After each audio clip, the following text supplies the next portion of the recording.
So, anyways, well, I think. Anyways, yeah, I know you gotta, your time is short tonight. So, That's yeah. But we got a few more minutes. So what we're gonna be doing for the next month or so for our movie of the week segment, we are going to be reviewing some Stanley Kubrick films. That are not named 2001: A Space Odyssey, because I think a lot of people know that film. Everyone talks about it. It's pretty popular. So, and I don't. We didn't want to go with something like that, and we've also reviewed Full Metal Jacket, I believe, or at least talked about it in various episodes. So I love that movie.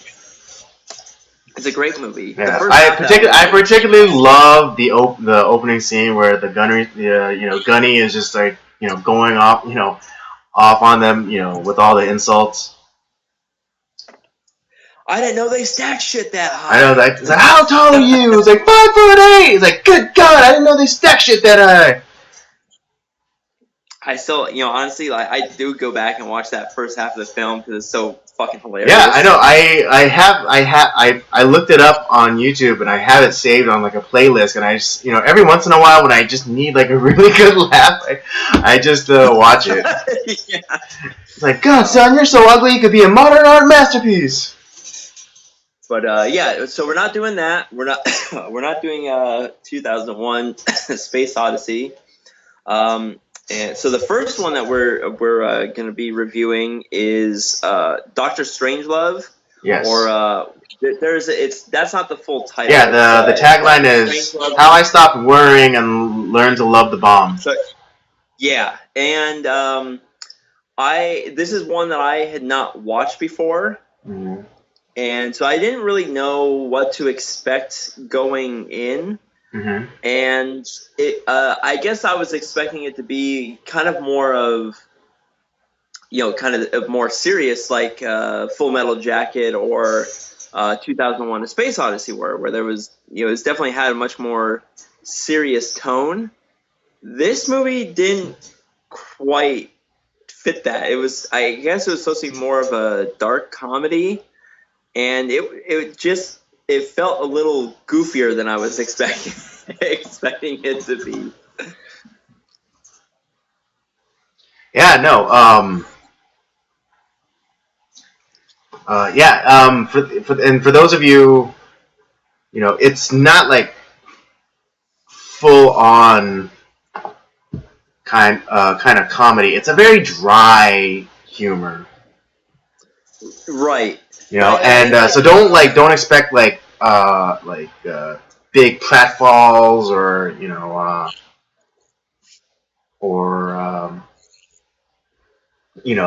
like really big sight gags. I think like the sight gags were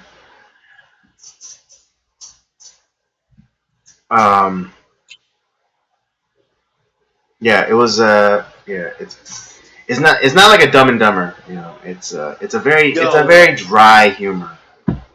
Well, the part that got me where I was like, okay, this movie is definitely not very serious is when General Tarkin was it not Tarkenton? Was that, what the hell was his name? Turgeton? The Air Force general. Yeah. Fuck Turgeson? Turgeson, thank you.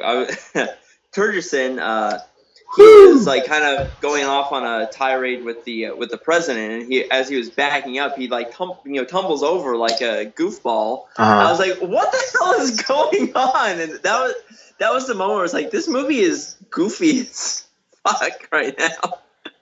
Yeah. Or just like the phone call between the president and the premier of Russia. That was right. Yeah. So that was the other part where I was like, okay, this movie's just really silly at this point. So to as a little bit of a breakdown of the story, it's set in around the time of the Cold War. Yeah. 60s era Cold War. It's not it's not President Kennedy or Eisenhower or anything like that. It's a fake president, and there's a base commander who. Now, what was true at the time during the Cold War, they had a series of bombers that were within a certain range that would fly around nearly 24/7, and as to be ready to bomb if there was any sort of attack or whatever. Mm-hmm. So they were always on alert, and so that was a very realistic part of it. But essentially, this one base commander, he went a little rogue. Mm-hmm. And essentially locked down the base, locked down any sort of contact with the outside world, mm-hmm. and essentially put some of the bombers on a mission that said that America's been attacked. It's time to go on the offensive to retaliate, and then lock down their communication so they wouldn't be able to get any communication in. And so the rest of the president and the rest of the military are trying to put an end to this captain that is essentially had created these orders, because what they found out is that Russia had what was called a doomsday device, that if there was any sort of retaliation, it was a fail-safe mechanism that would essentially set off a series of nuclear attacks that would essentially destroy the Earth. Right, yeah. And what is it? The most surprising thing for me was that Peter Sellers played 3 different characters in this film. I don't think we should tell them who the characters are. So I think you should go and watch this film. But I was actually surprised by one of them, because I was able to. What is it? I was able, I knew 2 of the characters that he played, but I didn't quite catch the third one, and the third one for me was very surprising, because I was looking at him the entire time. I didn't even see it. Yeah, and there was, it was kind of, I knew which characters he played, but then one of the characters, even though I knew it was him, I was like, man, that does not look like him at all. I can't even see Peter Sellers in that character. It was pretty funny. Another one of the another side note with the Air Force general, Tarjason. Yeah. Come on, it's not that hard. Tarjason. Yeah. He it's funny when I'm watching the movie, I got it, but then I don't know I can't remember his name right now. But anyways, so apparently the actor that played his character, mm-hmm. I think I know where you're going with this.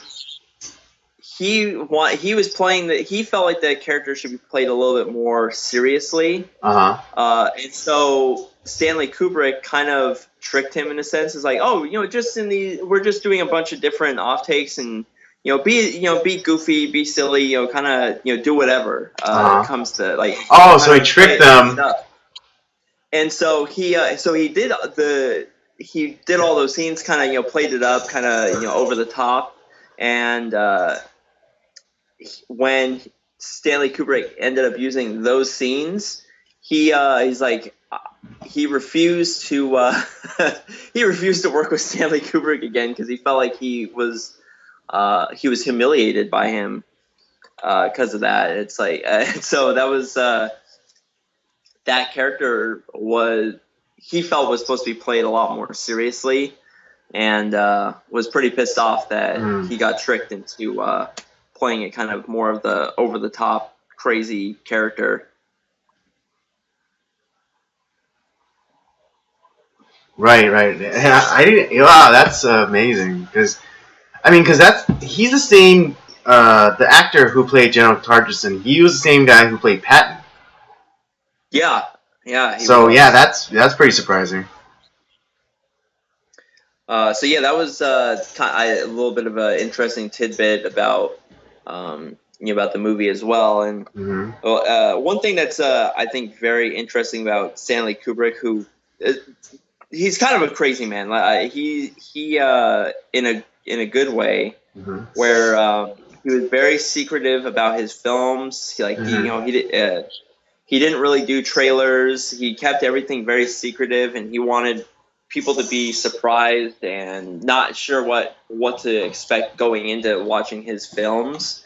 And the guy would work endlessly in making sure everything was exactly as he wanted it to be. Yeah, he was one of those more exacting directors. Yeah, and that's essentially what killed him. His last film, Eyes Wide Shut, which was in '99. He worked without sleep for so long. His body just gave out, and he ended up dying. Yeah. Just worked himself to death. Yeah, but it was kind of that whole thing of just working to keep everything a secret, and I don't know how someone like him would work today, just with all the social media and whatnot. But, I know, God. Yeah, I don't know. I don't know if I don't know if an exacting director like Stanley Kubrick could survive in today's 24-hour kind of 24-hour news cycle kind of lifestyle. Right. Yeah. Oh, and I don't know if you knew, but Stanley Kubrick started his career as a photographer. That's right, he did. Yeah, which I mean, if you look at some of the way he framed things, or the frame, how he framed the shot, or the color and the kind of composition of certain shots, you can tell that he understands images. And I think one specifically was the twins from what was this, The Shining. That was actually that shot was actually inspired by an old photo, I think from a German photographer, of twins, twin girls. So. Yep. The another cool little cameo in this film is a pre-Star Wars James Earl Jones. Oh, that's right. Yeah, pre-Vader. That's right. Yeah, pre-Vader Jones. Yeah. That was surprising. Yeah, and then this, as you know, Andy and I are always fans of finding out where certain iconic lines or iconic scenes are that have become popular and become part of the pop culture and get parodied a lot. We always like to find out where did that originate? Where did that come from? And this movie definitely has a couple of those type of moments. Yeah. Like the Slim Pickings when he's on the bomb and he's it gets detached from the plane and he rides it all the way down. Yeah, exactly. Yeah, so that's been parodied quite a few times on The Simpsons, for one. Yeah. But it's funny because having watched it, I didn't realize that it wasn't the pilot's intention to ride the nuke down. It's just something that happened. Yeah, exactly. He was just trying to fix the bay doors. Right. And then, when he did, the bombs deployed and he just rode it all the way down like a crazy man. Mm-hmm. But so I mean that's one of those iconic scenes that gets parodied a lot. So it's kind of cool seeing where that originated from, and there was one of the lines from I think it was the scene when they're in the war room. There was a couple of lines and stuff. well, Doctor Strangelove, who is surprisingly, he's not like a main character. He's like a super side character that the movie is named after for some reason. There's a the whole he has this what's believed to be like a mechanical hand that kind of has a mind of its own. Kind of the some of the motions and stuff that like he's kind of like fighting the hand itself. There's a lot of scenes that gets parodied of with people fighting against like their own hand. Right. And something else that I also noticed because he's a wheelchair bound character is in my favorite Disney film, Nightmare Before Christmas. The doctor looks a lot like Dr. Strangelove. Huh. I never thought about it until just now. I mean, with the gloves, the glasses, and just the way that he communicates, it's very much like Dr. Strangelove. I don't know if that's what Tim Burton was going for, but just another And as soon as I saw him, I was like, dude, that's that's the guy from Nightmare Before Christmas.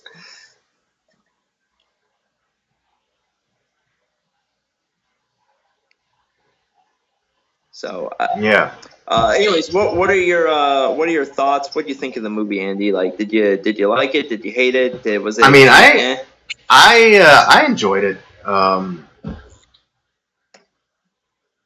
Again, if you're looking for something like that's kind of like slapstick, or like looking for like really obvious like sight gags and things like that, this isn't the movie for you.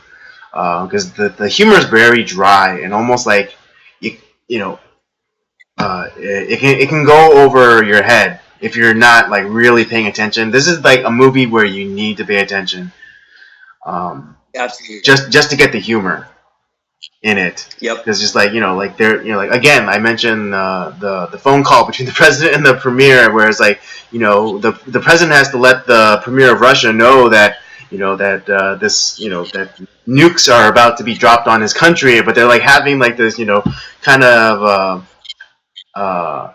conversation like old friends have, like you say you never call me anymore, and it's like I'm busy and it's when like the fate of like their countries is like hanging in the balance, but it's like this kind of really super casual, nonchalant kind of conversation that goes on when he or when that one mistress / secretary calls the general. Oh, right, yeah. It's like that whole. It's like something, it's like it's a really high stress situation, and then all of a sudden the general gets a phone call, and it's like his secretary / mistress, and they're having like kind of like that couples fight where it's like you said you'd be back in time, you said you'd be back in like 10 minutes, and it's like oh no baby, it's not that I don't want to be with you, it's just work is like they really need me right now. And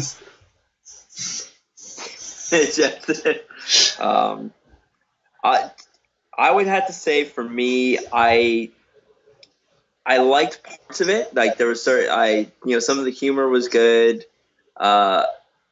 It was some of the like I said, I liked parts of it. I didn't like it as much as I thought I was going to. Okay. I was and because I do like Stanley Kubrick. I like his movies, but this is one I didn't quite like as much. Because when I was before I watched it, but when I was reading up about not necessarily the plot of the movie, but just kind of like how it was made and some of the behind the scenes stories, I was like, oh, this sounds like it might be kind of interesting. And so I was intrigued to watch it, and and then I watched it, and I guess I don't know, I was a little disappointed that it maybe I was watching it expecting one thing. I thought it was going to be more of a serious tone, and when it became kind of like goofy, I was it wasn't what I was expecting going in, so maybe that's why I didn't like it. Kind of like Right. when you're expecting to drink like a Coke, and then it turns out that it's like Pepsi. You know, it's just you're not expecting that. You're not expecting that taste, so it's just like, oh, what the hell am I drinking? Yeah, or you expect you go in to watch a Star Wars movie and end up watching this heavy leftist indoctrination film. Exactly. Yeah, so, I get it. So I didn't hate it. Like I'll say this. Well, also because you think Stanley Kubrick and you think like these really kind of cerebral kind of works, and then he offers up this comedy and it's like, what? Yeah, and it's just like I said, it was out of nowhere for me. I was like, what the hell is going on? Like like I said, the conversation that the president was having with the premier of Russia, it was just that was kind of goofball. Mm-hmm. And then you had the general like kind of just acting like a complete lunatic and stumbling over himself. Right. Fighting. Well, what about when the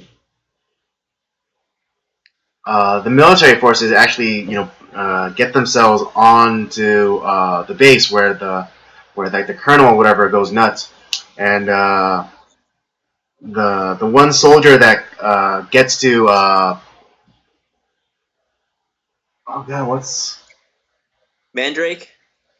Yeah, Mandrake. He gets the Mandrake, and then he was saying, "Oh, do you have any change?" And it's like, "What makes you think I had change?" And then it's like, "Oh, you have a gun. Go and shoot that soda machine, so I can get some change to place a phone call to the president." And it's like, "All right, fine, but if the Coca-Cola company comes." To ask about their machine, I'm going to point to you. It's like, these kind of absurd moments. Ridiculous. Yeah, these like absurd, ridiculous moments. In like this kind of like more like serious kind of these more kind of high stakes situations that are going on around them. I think it's right. Well, and then that's the like I said. So it was very silly and. I will say though that the way the movie ended, he tends to end his movies a little bit on the ambiguous side, right? Where it kind of leaves it up for thought, or what happened after this, and 2001: A Space Odyssey is definitely one of those type of movies, right? Yeah, because like the whole space baby at the end. When I first saw it, I was I think I was like in 7th grade, and my teacher, who was like a really big it was in science class obviously, but he was a big science nerd, and so he showed it to us, and I was like utterly confused at the end with like the space baby. I was like, what the hell does that mean? I will. We're not reviewing 2001, but I will say this about that film is. Kubrick and there was I forget the author's name, but they worked hand in hand where the other guy wrote a book of that story, which explains a lot of the lore and the story behind 2001.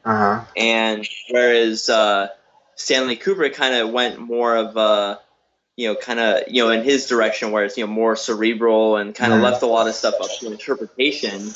But from what I understood of like the articles I read is that these are supposed to be kind of enjoyed together, where you've read the book and you go into the movie and it kind of gives you more of like it kind of connects the dots.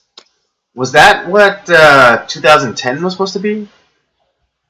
I don't know if that's what that was supposed to be. I didn't see that one. I haven't really. Like I said, I've never seen that one. I don't know if that was supposed to be like what the book was talking about, or. But I do know that that book and movie were supposed to be enjoyed together to kind of like to help connect the dots. Was it Arthur C. Clarke that wrote 2001? I'd have to look it up. So I don't remember who the author was. Uh-huh. And yeah, I don't have my computer turned on right now, so I.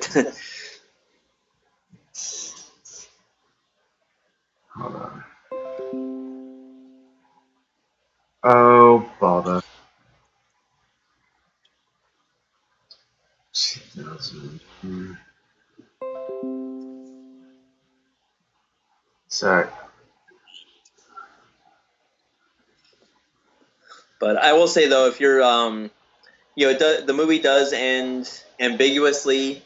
If you're looking, well, it is a comedy, but if you're looking more for like a slapstick, kind of comedy, you're not really going to get that. Uh-huh. It's very Right. It's very subtle. Right. Oh yeah, it was written by Arthur C. Clarke. Yeah. Well, the book was, yeah. And then he and Kubrick worked on the screenplay. Correct. Yeah. So I guess for me, it wasn't what I was expecting, and maybe if I go back into it, knowing what it is now, I might be able to enjoy it a little bit better. But I'm gonna go probably like 2.5 stars currently, and that could change. Okay. I would say, well, this is just me, but I give it 3 stars. Just because I understand, and I enjoy that drier sense of humor. Yeah, definitely. But I mean, if you're a Peter Sellers fan, I think this will be worth the watch. His another little side fun tidbit about this movie with they had worked Kubrick and Peter Sellers had worked on another film that had come out just before this one called Lolita, and that movie was very successful because which they felt was because of Peter Sellers' character portrayal. And the only way that this film was going to get funded is if Peter Sellers was in the movie and not only was in the movie but played several characters. That was the stipulation for getting this movie made and funded. And so that's why he has 3 roles. Right. And yes, don't forget, if you ever decide to watch Doctor Strangelove, yes, do try and pick out Peter Sellers.